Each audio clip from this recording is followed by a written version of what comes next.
Alors, on aborde la dernière des transformations importantes. Voilà, c'est la transformation adiabatique réversible. Alors, si on veut que le titre soit complet, c'est-à-dire on va faire transformation adiabatique réversible en fait d'un gaz parfait, et on va aboutir donc à une loi importante qu'on utilise assez souvent quand évidemment il y a lieu de l'appliquer, et pas autrement. Hein. C'est la loi de Laplace. Alors, on envisage donc un système thermodynamique d'étude sigma gazeux. Alors ici, je vais plutôt l'appeler sigma gaz, hein, voilà. Donc assimilé à un gaz parfait, contenu dans une enceinte athermale, d'accord. Voilà pourquoi la transformation elle est adiabatique, comportant donc un piston mobile sans frottement, d'accord. Le piston se déplace donc de manière infiniment lente, hein, d'accord. Le système donc subit une transformation quasi-statique, déplacement infiniment lent. Voilà, donc ça veut dire qu'en permanence, la température et la pression de volume sont définies pour la transformation parce qu'elle est infiniment lente.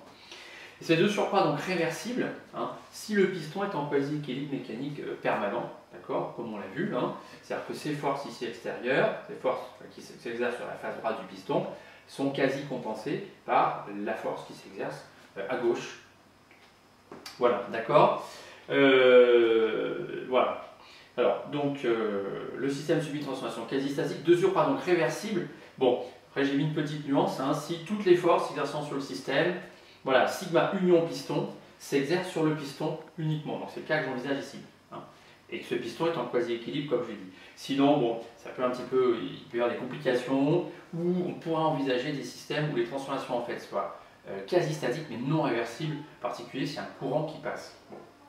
Voilà, je l'ai mentionné par souci de d'honnêteté intellectuelle, on va dire, mais bon, pour l'instant, voilà, on est dans cette situation-là. On envisage donc une transformation adiabatique réversible, hein, et on va se proposer de calculer l'état final hein, atteint par le gaz en fonction l'état final atteint par le gaz en fonction du volume final. Donc on va ici exercer ces forces-là, soit le gaz va être comprimé, soit il va être détendu. Hein, voilà, et on va caractériser cette transformation du point de vue de son évolution. Alors, on a une transformation inversée, donc on applique hein, alors, le premier principe. On regarde ici les équilibres, donc ici il n'y a pas d'équilibre thermique, hein, puisque l'extérieur, bon, il y a une enceinte thermale, il n'y a pas d'équilibre thermique. Bon, il y a un équilibre mécanique, quasi-équilibre mécanique du piston, hein, d'accord. Donc c'est pas tout à fait un quasi-équilibre, hein. Quasi-équilibre mécanique du piston. Ce qui nous donne donc que la transformation est réversible. Donc on peut utiliser bien sûr la formule qu'on a vue pour calculer les travaux des forces, hein, des forces F1, F2, F3, etc. Voilà, pas d'équilibre thermique comme je l'ai dit. L'équation d'état, on la fera intervenir un petit peu plus tard. Et on va donc tout de suite appliquer le premier principe. Premier principe au système. Alors sigma, ça va être sigma gaz, union, le piston, union sigma méca. D'accord. Voilà. Hein. Faute de quoi, évidemment, je ne pourrais pas calculer le travail. Hein. Si on utilisait uniquement sigma gaz, voilà, j'aurais les forces exercées par le piston sur le gaz. Bon. Alors qu'ici, bon, j'ai des forces bien déterminées, je rappelle, hein, ça peut être on pousse, ça peut être un moteur qui pousse, ça peut être la pression atmosphérique, etc. Voilà, alors on procède un petit peu comme la situation précédente. D'accord. Donc, alors là, comme la transformation est réversible, donc quasi statique, je vais pouvoir calculer en fait l'évolution. Je vais partir d'un état initial à un état E quelconque hein, appartenant à la transformation. Ce qui permettra de caractériser en permanence les variables P, V et T. Voilà. Donc je vais faire U de sigma d'un certain E moins U de EI égale W, donc réversible total, je vais utiliser la formule, plus le transfert thermique reçu par l'ensemble, hein, C0, d'accord. Bon, essentiellement sigma gaz subit une transformation donc adiabatique et je suppose que le système mécanique, voilà, lui aussi les transferts thermiques peuvent être négligeables avec le système mécanique. D'accord? Donc ça, on a une transformation adiabatique pour sigma. Voilà. Je vais utiliser ici le fait qu'on a que l'énergie interne est une grandeur extensive. Alors, d'accord, donc ça c'était le postulat 3. Hein. Si j'utilise le postulat 2, hein, ça me fait donc la variation de U, toujours de EI à E de sigma G, plus la variation de U, sigma G n'était pas bien mis où il fallait, de sigma G plus la variation de U du piston, égale W, donc réversible total. D'accord? Et le delta U du piston, hein, encore une fois, on considère que les systèmes mécaniques qui contiennent les systèmes thermodynamiques d'intérêt, voilà, ne jouent pas de rôle thermodynamique, donc le delta U du piston, soit il est nul, soit il est négligeable devant le delta U de sigma G. Voilà, donc on va pouvoir continuer. Alors ça, il faut que j'efface ça. Je vais le garder dans un autre cas.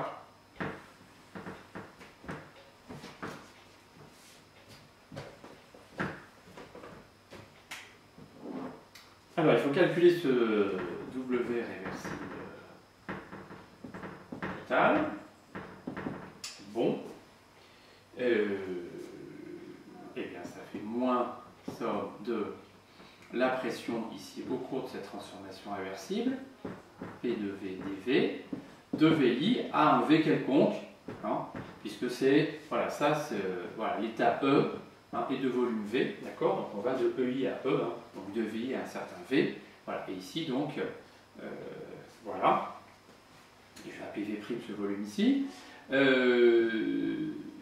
Donc la difficulté ici, comme on l'a souligné tout à l'heure, c'est de trouver cette fonction. Hein, pression,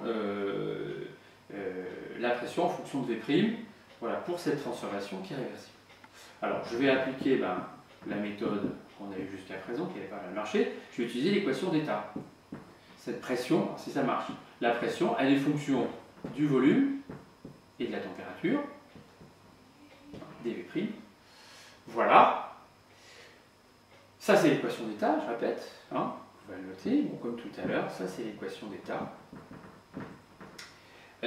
Sauf que maintenant, ici, cette température-là, elle n'est pas constante. Hein, elle n'est plus imposée par le thermostat. Alors, vous allez me dire, pourquoi elle ne sera pas constante? Ben, parce que là, si je regarde ici ce travail qui est là, c'est la somme des travaux de ces forces, ici. D'accord? Et en fait, toutes ces forces, leur travail est de même signe, en fait. D'accord? Et donc, ce travail-là n'est pas nul. Hein? Si on pousse comme ça, d'accord? Toutes les forces vont travailler positivement. Si ça se détend, toutes les forces vont travailler négativement. Donc, le W ici est non nul. D'accord? Donc, si je regarde le premier principe, delta U de sigma égale un W qui est non nul. Donc, le delta U, le U, il va varier de sigma G.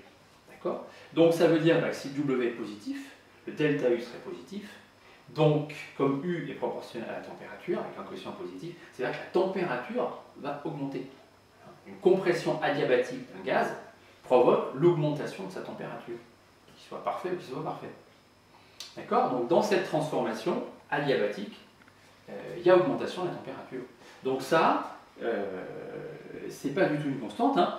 Je pourrais d'ailleurs avoir la même notation. C'est-à-dire qu'en fait, j'ai, si je peux un peu, voilà, pour l'instant je ne pourrais peut-être pas la trouver, mais en fait j'ai exactement la même chose. J'ai une fonction T de V, hein, pour cette transformation réversible. Hein, adiabatique réversible en l'occurrence. Voilà, donc ici on peut peut-être l'écrire comme ça. Voilà, adiabatique réversible. Voilà, d'accord. Et donc finalement, je remplace une inconnue par une autre. C'est-à-dire que cette fonction, je ne l'ai pas. Si j'utilise l'équation d'état, il faut que je connaisse cette autre fonction. Et le problème de connaître celle-ci ou celle-là, c'est un peu la même chose. D'accord. Donc, je ne vais pas pouvoir faire comme ça. Alors, en tout cas, simplement en appliquant l'équation d'état, ça ne va pas marcher immédiatement. Alors, on va passer quand même. On va.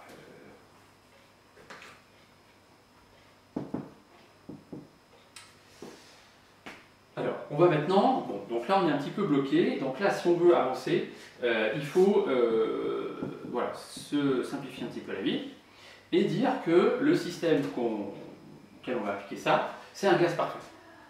D'accord? Et en fait, cette température, elle est déterminée par le premier principe quelque part. Parce que c'est le travail apporté qui donne de l'énergie interne, donc qui va augmenter la température. Donc si je veux trouver cette fonction ou celle-là, il faut que j'applique le premier principe. Je vais dire, je l'ai déjà écrit, ça me donne que U de sigma G de E moins U de sigma G de EI égale moins somme de VI à V de cette fonction que je cherche, P réversible pour une adiabatique de V', de V'. Alors si j'ai un gaz parfait, je sais que le U de sigma G, c'est N CVM T. D'accord? Voilà. Et T, je vais appliquer aussi l'équation des gaz parfaits. PV égale nRT, donc ici N c'est le nombre de moles de ce gaz.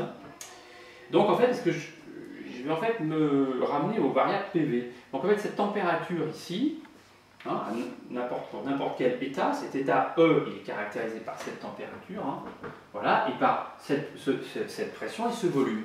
D'accord? Donc je vais pouvoir aussi indiquer que le U de sigma G, c'est N CVM. Alors T, je veux dire que c'est PV sur NR à ce moment-là. Voilà, je fais un changement de variable. D'accord? Et j'exprime U non pas en fonction de T, mais en fonction de PV. On a bien dit qu'on pouvait utiliser n'importe quel couple. Alors évidemment, le couple PV de manière générale n'est pas très avantageux puisque ça fait deux variables au lieu d'une. Voilà, donc je vais utiliser ça. Je vais utiliser ça.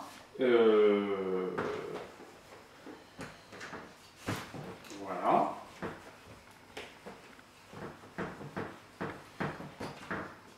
Donc ici, qu'est-ce que je vais avoir?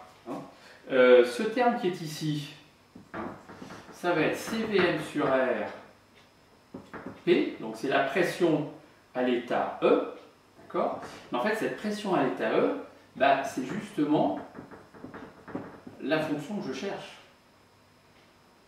Puisque c'est la pression à l'état E, V c'est le volume à l'état E, multiplié donc par le volume à l'état E, voilà, moins une constante. U de sigma G à l'état UI, on va s'en débarrasser après, on pourrait l'expliciter, égale moins somme de VI à V, de P réversible adiabatique, de V', dV'. Voilà, je comprime de VI à V, j'arrive à une certaine température T, d'accord? Cette température T, c'est en fait PV sur NR, mais voilà, c'est justement la pression, le PV, c'est justement, c'est la pression au volume V, donc voilà, j'ai la même fonction, c'est cette fonction, la pression au cours de la transformation, c'est une fonction du volume V. Voilà, donc quand j'écris PV égale LRT, sous-entendu, cette fonction, elle est là. C'est-à-dire qu'ici, si j'ai une transformation réversible adiabatique, eh bien P à ce moment-là devient une fonction de V, T devient une fonction de V, donc ce PV égale LRT devient P de V adiabatique réversible fois V égale NR, T adiabatique réversible de V en fait. Forcément, l'équation d'état est vérifiée à chaque étape. Voilà. D'accord? Donc, ça c'est en fait tout simplement une équation sur cette fonction que je cherche. Parce que finalement, ce qui me pose problème, c'est cette intégrale, parce que cette fonction, je ne la connais pas. Donc, je ne la connais pas, mais je la mets en équation comme ça. D'accord? C'est une équation intégrale. Ok? D'accord? Puisque, voilà, la figure, j'ai l'intégrale ici, et puis voilà. Alors, cette équation intégrale, ici, elle se transforme très facilement en équation différentielle. Il suffit de dériver. D'accord? Voilà. Donc, ça me fait CVM sur R. Je vais dériver ça par rapport au volume. Parce que ma variable, c'est le volume. D'accord? Alors, je vais laisser tomber un peu réversible adiabatique. Alors, je développe ce produit. Ça fait P' V fois V. D'accord? Plus P de V fois 1. D'accord?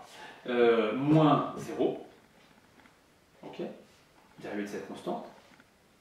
Égale. Alors, après, c'est un problème de maths. j'espère que vous me suivez là-dedans, si je dérive une intégrale par rapport à sa borne supérieure, hein, sachant que sa borne inférieure est une constante, d'accord, ça me fait, si je dérive une intégrale par rapport à sa borne supérieure, ça fait en fait l'intégrand. Ça fait moins P réversible de V. D'accord, et je laisse tomber le AVL réversible. D'accord, donc voilà les quadifs satisfaits par cette fonction P de V. Alors, on va voir si elle est d'un type qu'on sait résoudre. On va déjà du premier ordre. On va y arriver. D'accord. Alors, ça me fait donc CVM sur R P' de V fois V plus. Alors, ici, je ramène ça. Ça fait CVM sur R plus 1 facteur de P de V égale 0.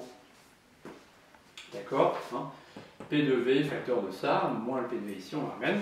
Ça fait un plus, et je le factorise. Voilà. Alors, on va la mettre sous une forme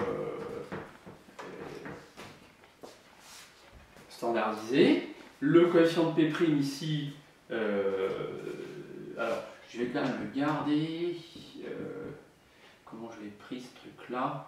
Non, je vais tout diviser. Hein. Voilà, donc ici le coefficient de P', je veux qu'il fasse plus que 1. Donc je divise partout par CVM sur R fois V.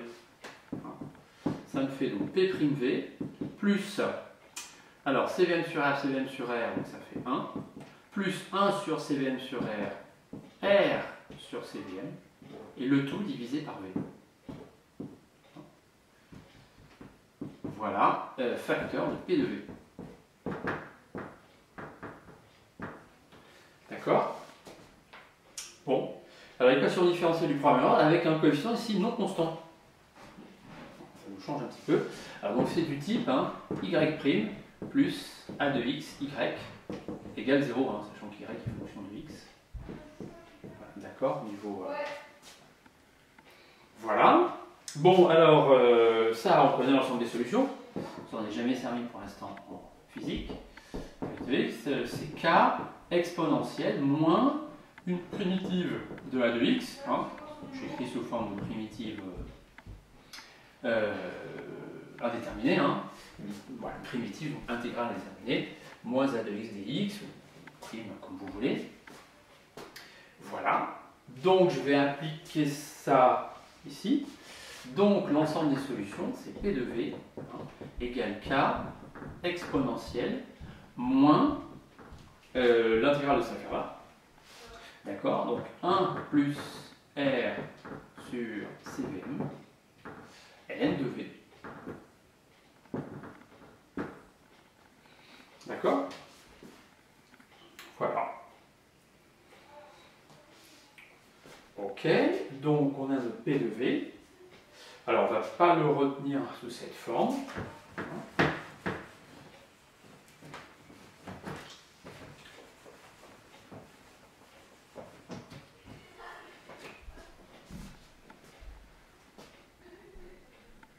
Voilà, voilà. Alors, ok. Ça marche. Alors, comment on va le transformer? Donc, ça me fait P de V égale K fois, alors, exponentielle moins V puissance 1 plus R sur CVM. Exponentielle A fois B, c'est exponentielle A puissance V. Exponentielle ln de V, pardon. ln de V. Exponentielle ln de V moins ln de V. D'accord? Voilà, exponentielle, donc moins ln de V fois quelque chose, exponentielle A fois B, c'est exponentielle A puissance B. Voilà, donc ça me fait K sur V puissance 1 plus R sur CVM. Voilà, et donc je vais ramener ça là pour dire que au cours d'une transformation adiabatique, P de V fois V puissance 1 plus R sur CVM, c'est égal à une constante Voilà, alors ce qu'on retient en général, hein, sous la forme suivante, on oublie que P est une fonction de V. Hein, voilà, alors on va dire simplement que le produit PV puissance, cette chose-là, est constante au cours d'une transformation adiabatique réversible pour un gaz parfait. Alors, on va poser, on verra pourquoi, alors on pose gamma égale 1 sur R du CVM, je vous donne la définition générale de gamma, enfin là ça m'arrange, 1 plus R sur CVM. Voilà, ce qui fait donc, donc on va encadrer donc, ce qu'on appelle la loi de Laplace. Alors, à n'appliquer évidemment que quand elle est valable. D'accord ? Donc pour une transformation adiabatique réversible, un gaz parfait, donc il y a 3 conditions à vérifier. Et il ne faut pas s'arranger avec la réalité. La transformation n'est pas adiabatique, si elle n'est pas réversible, la loi de Laplace, ça ne marchera pas. D'accord ? Bon. Ok, donc pour une transformation adiabatique et réversible d'un gaz parfait, on a donc PV, le produit PV puissance gamma, qui est égal à une constante. Voilà, je rappelle gamma, donc c'est ce que ça vaut, et ensuite, bon, on peut aussi exprimer CVM en fonction de gamma, et en fait, c'est ce qu'on fait en général. Voilà, d'accord. Donc voilà cette loi de Laplace pour une transformation, je répète, adiabatique réversible. Alors, est-ce qu'il me reste un petit peu de temps? Oui. Alors, qu'est-ce que ça nous fait tout ça? Voilà, donc ça c'est l'expression, parce que souvent on oublie d'où ça vient. Je rappelle que c'est l'expression du premier principe. Quelque part, quand vous avez écrit ça, si vous écrivez le premier principe derrière, vous ne pouvez pas trouver une autre équation. Peut-être vous en trouverez, quelque chose qui peut-être va vous arranger du point de vue de l'expression, mais ça ne sera pas une. Si vous avez deux inconnus, que vous écrivez ça, si vous écrivez le premier principe, ça ne fera pas deux équations. Donc il faudra trouver autre chose. Il faut quand même se rappeler que cette loi de Laplace, c'est l'expression du premier principe. Si on utilise ça un peu comme comme un truc, là, comme quelque chose dont on ne sait plus d'où ça vient, c'est pas une bonne chose. Alors, ça veut dire quoi ça? Si PV puissance gamma égale constante, alors on va quand même revenir sur le fait que donc delta U de sigma gaz, c'est égal donc à W. Si W donc est positif, voilà, alors là en fait c'est assez vite vu. Le W, qu'est-ce qui se passe? Si si mon VF est supérieur à VI, le W c'est moins intégrale de VI à VF de quelque chose qui est positif. D'accord? Donc c'est négatif. Alors c'est ce qu'on a vu tout à l'heure, c'est une détente. Donc ça c'est une détente adiabatique réversible, en l'occurrence ici d'un gaz parfait, là aussi pour quelque chose qui s'appelle un gaz parfait. Une détente adiabatique réversible, donc je rappelle, voilà, une expansion, on pousse pour éviter que ça aille trop vite. Le travail donc est négatif puisque ça pousse dans ce sens, ça se déplace dans ce sens et les forces vont dans ce sens. Donc ça veut dire que le delta U est négatif. Le delta U sigma est négatif. Donc ça veut dire que la température décroît. Donc la détente adiabatique, elle provoque une baisse de la température. D'accord? Détente adiabatique, alors réversible en l'occurrence, et même une détente adiabatique qui n'est pas réversible, en général, elle provoque toujours une baisse de la température. D'accord? Alors ça sert à quoi? C'est tout simplement, c'est comme ça qu'on produit du froid. Voilà, c'est la production, entre guillemets, de froid va se faire voilà, à partir de telle détente. Ce qu'il faut, c'est enlever de l'énergie mécanique, enlever de l'énergie d'un système pour qu'il se refroidisse. D'accord? Je fais baisser son énergie interne, et comme l'énergie interne est proportionnelle à la température, je fais baisser sa température. Donc pour ça, il faut que j'ai un travail négatif. Donc qu'est-ce qui se passe? Alors qu'est-ce qu'on avait vu? Alors W négatif, bon, la température baisse, d'accord? Et on avait vu que dans le cas de la transformation isotherme réversible, dans ce cas-là, on avait un transfert de que le W était négatif, donc on avait un transfert de chaleur, donc le système, dans le cas de l'isotherme réversible, qui recevait de la chaleur, d'accord, de la part du thermostat. On a dit que c'était un petit peu bizarre, parce que comme les deux systèmes étaient à température égale, il ne pouvait pas y avoir de transfert de chaleur. En fait, qu'est-ce qui se passe ici?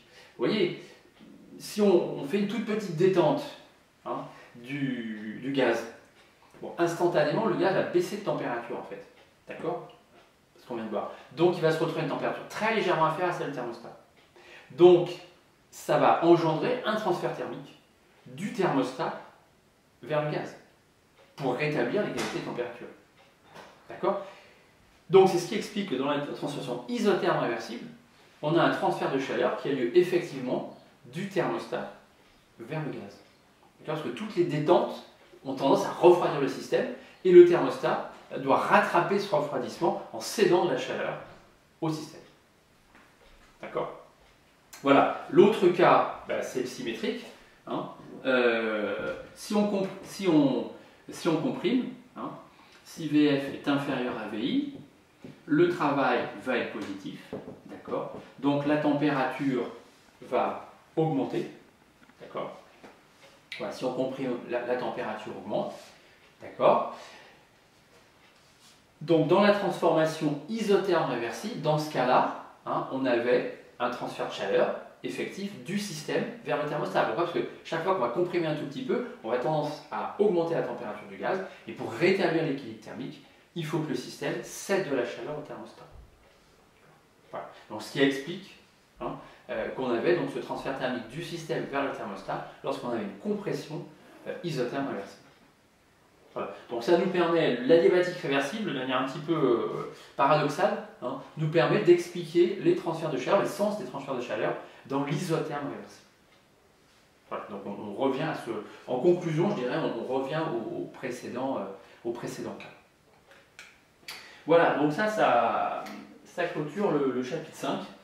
Donc on va pouvoir passer la fonction enthalpie 6, on n'a pas besoin tout de suite. Hein. Je dirais même que ça peut quelquefois vous causer quelques... Voilà,